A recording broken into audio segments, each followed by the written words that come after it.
Shalom, salam damai. Kita sambung dengan Injil Matius bab 15 dengan judul perikop Perintah Allah dan adat istiadat Yahudi. Kemudian datanglah beberapa orang Farisi dan ahli Taurat dari Yerusalem kepada Yesus dan berkata, "Mengapa murid-muridmu melanggar adat istiadat nenek moyang kita? Mereka tidak membasuh tangan sebelum makan." Tetapi jawab Yesus kepada mereka, "Mengapa kamu pun melanggar perintah Allah demi adat istiadat nenek moyangmu? Sebab Allah berfirman, hormatilah ayahmu dan ibumu, dan lagi, siapa yang mengutuki ayahnya atau ibunya pasti dihukum mati. Tetapi kamu berkata, barang siapa berkata kepada bapaknya atau kepada ibunya, apa yang ada padaku yang dapat digunakan untuk pemeliharaanmu, sudah digunakan untuk persembahan kepada Allah. Orang itu tidak wajib lagi menghormati bapaknya atau ibunya. Dengan demikian, firman Allah kamu nyatakan tidak berlaku demi adat istiadatmu sendiri. Hai orang-orang munafik, benarlah nubuat Yesaya tentang kamu. Bangsa ini memuliakan aku dengan bibirnya, padahal hatinya jauh daripadaku. Percuma mereka beribadah kepadaku, sedangkan ajaran yang mereka ajarkan ialah perintah manusia." Lalu Yesus memanggil orang banyak dan berkata kepada mereka, "Dengar dan camkanlah. Bukan yang masuk ke dalam mulut yang menajiskan orang, melainkan yang keluar dari mulut, itulah yang menajiskan orang." Maka datanglah murid-muridnya dan bertanya kepadanya, "Engkau tahu bahwa perkataanmu itu telah menjadi batu sandungan bagi orang-orang Farisi?" Jawab Yesus, "Setiap tanaman yang tidak ditanam oleh Bapa-Ku yang di surga akan dicabut dengan akar-akarnya. Biarkanlah mereka itu. Mereka orang buta yang menuntun orang buta. Jika orang buta menuntun orang buta, pasti keduanya jatuh ke dalam lubang." Lalu Petrus berkata kepadanya, "Jelaskanlah perumpamaan itu kepada kami." Jawab Yesus, "Kamu pun masih belum dapat memahaminya? Tidak tahukah kamu bahwa segala sesuatu yang masuk ke dalam mulut turun ke dalam perut lalu dibuang ke jamban? Tetapi apa yang keluar dari mulut berasal dari hati, dan itulah yang menajiskan orang.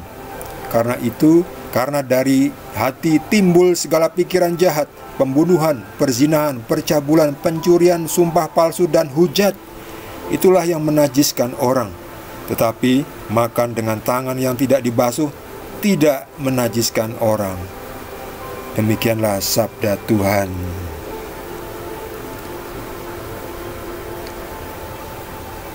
Yesus selalu dikritik oleh orang-orang Farisi, tua-tua Yahudi, ahli-ahli Taurat ini.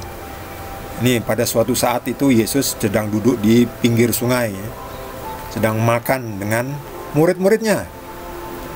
Tetapi mereka apa? Mereka tidak mencuci tangan dahulu. Mereka tidak mencuci tangan dahulu, dan mereka langsung makan. Lalu kelihatan oleh tua-tua Yahudi, ahli-ahli Taurat, dan orang-orang Farisi yang terkenal munafik itu, mereka menegur Yesus. "Hei, mengapa murid-muridmu melanggar adat istiadat nenek moyang kita? Mereka tidak membasuh tangan sebelum makan." Jadi murid-muridnya itu tidak membasuh tangan. Juga Yesus tidak membasuh tangan sebelum makan. Aturan seperti apa itu? Itu aturan receh ya. Aturan yang sifatnya superficial atau dangkal ya, yang tidak terlalu material istilahnya, tidak terlalu esensial ya. Makan dengan tidak cuci makan itu kan tidak memengaruhi keselamatan jiwa ya, keselamatan rohani ya. Yang mungkin sakit perut ya, oke lah, sakit perut ya. Kalau habis pegang barang yang kotor, makan tidak cuci tangan, itu bisa sakit perut, bisa diare, betul itu. Tetapi dengan hubungannya dengan roh kita, itu tidak memengaruhi roh kita ya. Itu tidak menodai roh kita, tidak menodai jiwa kita. Jiwa kita tetap tidak terpengaruh oleh cuci tangan atau tidak cuci tangan ya. Justru jiwa kita itu terpengaruhnya oleh apa? Ternodanya oleh apa? Oleh tindakan ini tadi, yang terakhir itu. Ini dia, pikiran jahat, pembunuhan, perzinahan, percabulan, pencurian, sumpah palsu, dan hujat, dan masih ada beberapa yang lain ya. Itu yang bisa membuat jiwa kita jadi ternoda, roh kita jadi ternoda. Tetapi makan dengan tangan yang tidak dibasuh itu tidak menajiskan orang, tidak membuat kita berdosa ya. Jiwa kita tetap tidak terpengaruh ya, tidak ternoda ya. Membasuh tangan itu kan hanya berhubungan dengan fisik ya, ke jasmani kita. Kalau tangan kita sudah bersih ya untuk apa cuci tangan? Sudah pakai hand sanitizer ya cukup ya, gantinya air pakai hand sanitizer. Mungkin nggak ada air ya, nggak sempat cuci di wastafel. Ada bawa hand sanitizer, cukup pakai hand sanitizer. Tetapi kalau tangan kita barusan saja dari rumah itu sudah mandi, sudah cuci tangan, sudah bersih ya, dan tidak pegang apa-apa lagi yang kotor ya, bahkan juga mungkin tidak berjabat tangan, tangan kita tetap steril, tetap bersih. Jadi untuk apa cuci tangan lagi? Itu mah hanya ritual seremonial belaka yang kosong, yang tidak ada artinya. Itu hanya seperti superstition. Superstition itu tahyul ya, atau tidak enak, atau nanti dibilang wah nanti kualat kalau tidak cuci tangan sebelum makan. Nah itu kita pengikut Yesus tidak di bawah kuasa tahayul. Tahayul itu sifatnya dari iblis. Kita tidak dikuasai oleh tahyul, superstition, tahyul. Pengikut Yesus kita di bawah Tuhan Yesus, di bawah kuasa Tuhan Yesus, di bawah lindungan penjagaan Tuhan Yesus, di bawah bimbingan Tuhan Yesus, di bawah berkat Tuhan Yesus. Kalau kita di bawah Tuhan Yesus, siapa yang bisa mengganggu kita? Ya, saya ngomong soal roh, jiwa ya. Mungkin secara fisik kita bisa diganggu orang ya, dipukuli orang bisa ya, tetapi secara roh, secara jiwa kita tidak bisa diganggu orang. Bahkan iblis sang penguasa neraka itu tidak bisa mengganggu kita kalau kita di bawah penjagaan Tuhan Yesus. Di bawah penjagaan Tuhan Yesus kita aman ya. Kita tuh tidak terikat dengan aturan-aturan duniawi ini yang kadang atau bahkan sering membebani. Banyak kan aturan-aturan ya, adat istiadat yang membebani, yang boleh dibilang tidak perlu atau berlebihan, nggak material, tetapi masih sering dilakukan dan membebani ya. Banyak ya, contohnya untuk melakukan perayaan apa itu harus ada kurban, sumbangan, persembahan, harus ya membawa berbagai macam itulah ya, persyaratan misalnya untuk kawin, untuk ada istilahnya mas kawin atau persyaratan adat ya, banyak itu kan aturan-aturan adat ya. Nggak apa-apa, kalau bisa bagus, kalau nggak bisa itu kan namanya membebani hidup ya. Hidup itu sudah susah, cari jodoh itu sudah susah, nanti sudah dapat jodoh masih harus mengikuti adat, harus membayar mahar, harus membayar ini, membayar itu. Kalau tidak membayar ini, membayar itu, tidak jadi kawin, tidak jadi nikah. Itu kan membebani hidupnya ya. Cari jodoh aja sudah susah ya, apalagi harus mengikuti aturan-aturan adat istiadat yang membebani.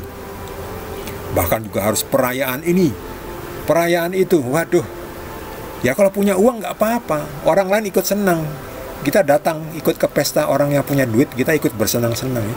Tapi kalau kita tidak punya uang, jangan dibela-belain, direwangi ngutang untuk demi perayaan pesta-pesta seperti itu ya. Nanti setelah pesta, setelah kawinan kan nanti kita ditagih utang, harus melunasi. Yang namanya utang itu harus dilunasi. Kalau enggak itu namanya minjem atau namanya minta. Minta itu tidak perlu dilunasi, namanya minta ya dikasih gratis. Tapi namanya minjem itu harus dikembalikan. Jadi kalau tidak sanggup mengembalikan, jangan minjam. Ya itu namanya menipu diri sendiri ya. Realistis apa adanya. Jadi Yesus mengatakan ya, adat istiadat banyak sekali. Dan Yesus mengatakan, kamu ini melanggar perintah Tuhan demi adat istiadat nenek moyangmu. Kenapa ya? Yesus mengatakan satu topiknya. Jadi topiknya ini meluas ini. Kamu mengatakan bahwa pada ibu dan bapamu. Pertama-tama kan ada aturan bahwa kita harus hormatilah rawatlah ibu bapamu. Tetapi kalau ternyata untuk mempersembahkan kepada Tuhan tuh kita sudah menghabiskan biaya untuk merawat ibu bapak kita, lalu kita tidak perlu lagi merawat ibu bapak kita. Nah, itu yang ditegur, yang dikritik oleh Tuhan Yesus. Jadi Yesus kembali mengkritik orang-orang Farisi ini. Ini dikritik kembali ya.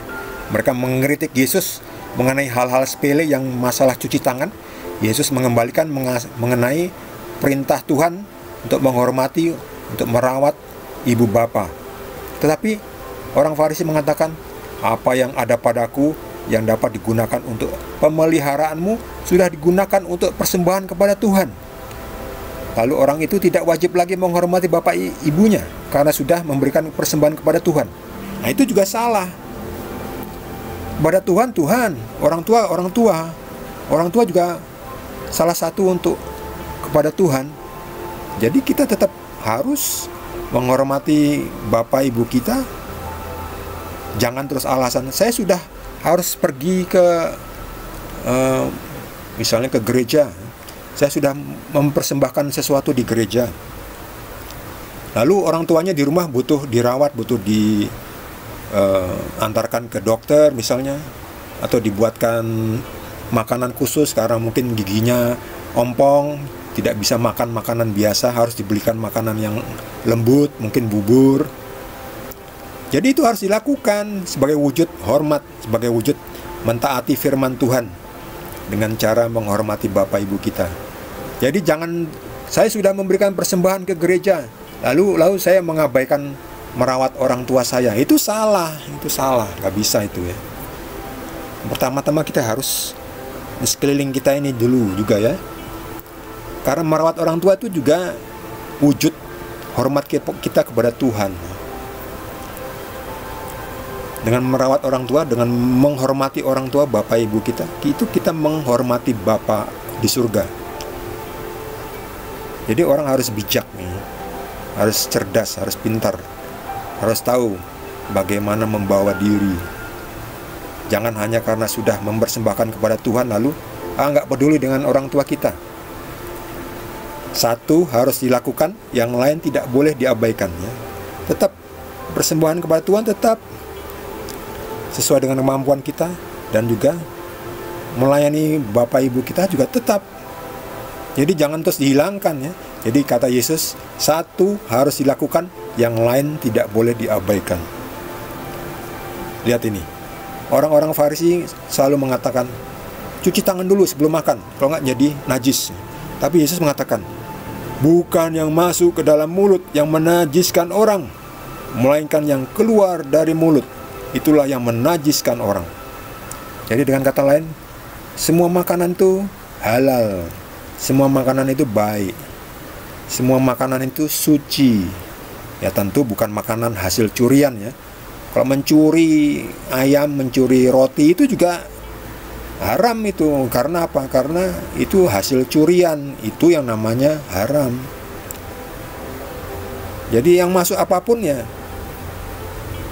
daging babi pun halal bagi pengikut Yesus. Jadi Yesus sendiri yang ngomong ini ya, daging apapun halal asal bukan hasil curian ya. Bukan yang masuk ke dalam mulut yang menajiskan orang, melainkan yang keluar dari mulut, itulah yang menajiskan orang. Karena ini dia tadi, karena dari hati timbullah segala pikiran jahat dan seterusnya, yang akhirnya dilakukan, diucapkan, itulah yang membuat orang najis. Jadi bagi pengikut Yesus, semua makanan itu halal, halal ya. Bagi pengikut Yahudi ya mungkin masih terikat hukum Yahudi ya, mungkin daging babi masih haram ya, itu urusannya orang Yahudi ya. Tetapi kami ya, saya pengikut Yesus ya halal ya. Ya jadi urus masing-masing ya. Untung ada Tuhan Yesus ya. Jadi kita sekarang pengikut Yesus itu bisa bebas ya, bisa makan apa saja yang sehat, yang menyehatkan. Karena bukan yang masuk ke dalam mulut yang menajiskan orang. Karena apa? Karena ini dia mana tadi? Tidak tahukah kamu bahwa segala sesuatu yang masuk ke dalam mulut turun ke dalam perut lalu dibuang di jamban?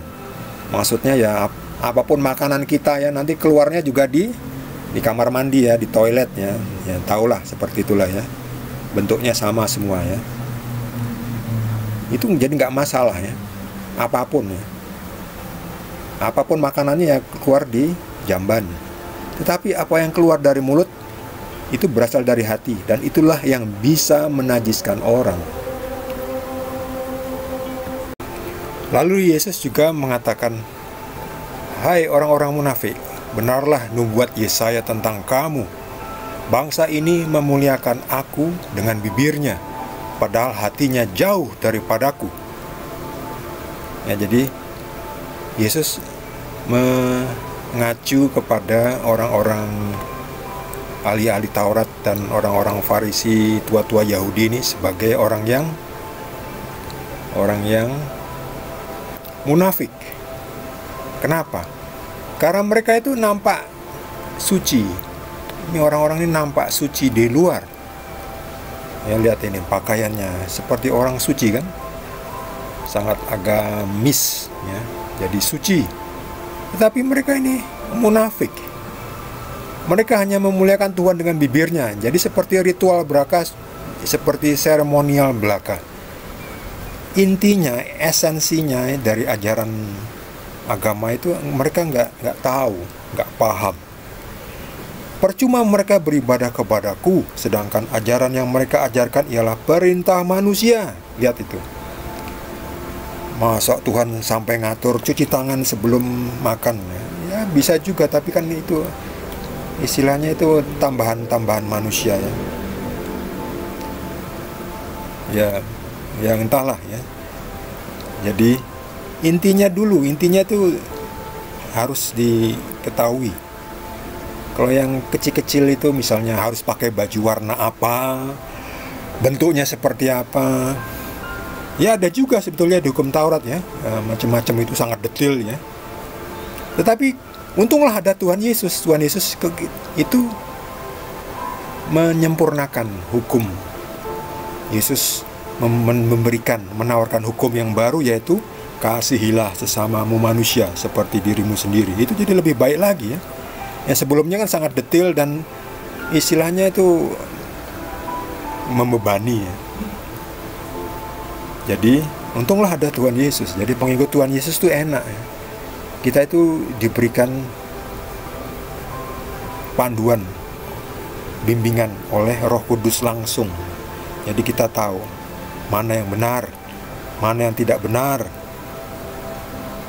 mana yang optional. Jadi kita tidak takut salah melangkah. Sebab orang kan ada yang takut itu ya. Wah, nanti kalau menyalahi hukum agama ini bisa kualat dan sebagainya. Wah, takut. Tapi kalau dengan bimbingan Roh Kudus, kita yakin, kita tidak takut. Karena kita dibimbing langsung oleh Sang Pencipta langit dan bumi dan Pencipta manusia, pemilik kita. Jadi pemilik kita ini ya, itu dia, Tuhan Yesus. Kita bisa tenang, merasa yakin, melangkah, tidak khawatir. Jadi memang semua aturan itu dibuat untuk kebaikan manusia. Jangan kebalikan, aturan malah membebani manusia. Untung ada Tuhan Yesus. Dengan Tuhan Yesus kita dibebaskan dari belenggu-belenggu yang tidak perlu. Mereka orang buta yang menuntun orang buta. Jika orang buta menuntun orang buta, pastilah keduanya jatuh ke dalam lubang. Jadi Tuhan Yesus ini mengacu kepada orang-orang Farisi itu, dianggapnya sebagai, dikatakannya sebagai orang buta, menuntun orang buta yang nggak tahu Tuhan, yang tidak mengenal Tuhan, dan mencoba menuntun orang lain seolah-olah mereka tahu Tuhan, mengenal Tuhan. Akhirnya dua-duanya jatuh ke dalam lubang. Lubang itu apa? Lubang itu adalah batu sandungan. Lubang itu adalah kebinasaan. Lubang itu adalah kesesatan ya, yang tidak sampai kepada rumah Tuhan ya. Nyemplung ke lubang itu. Kalau orang nyemplung ke lubang kan jatuh ya, tidak sampai kepada tujuannya kan. Entah terluka kayak, atau entah malah mati kayak. Demikian juga ketika jiwa kita masuk ke dalam lubang itu, nggak tahu apakah jiwa kita nanti akan terluka atau bahkan sampai binasa, nggak tahu ya. Makanya kita ikut Tuhan Yesus. Tuhan Yesus adalah terang yang menerangi jalan kita, yang memberi kita jalan. Kita mengikuti Tuhan Yesus karena Tuhan Yesus adalah jalan, kebenaran, dan hidup. Barang siapa mengikuti Tuhan Yesus, dia menemukan jalan kepada kehidupan yang kekal di surga.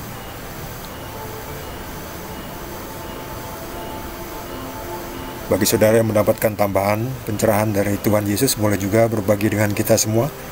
Bagi yang belum subscribe, jangan lupa di subscribe dan juga di like. Kita akan lanjutkan dengan perikop berikutnya, masih dari Injil Matius. Terima kasih, Tuhan Yesus berkati kita semua.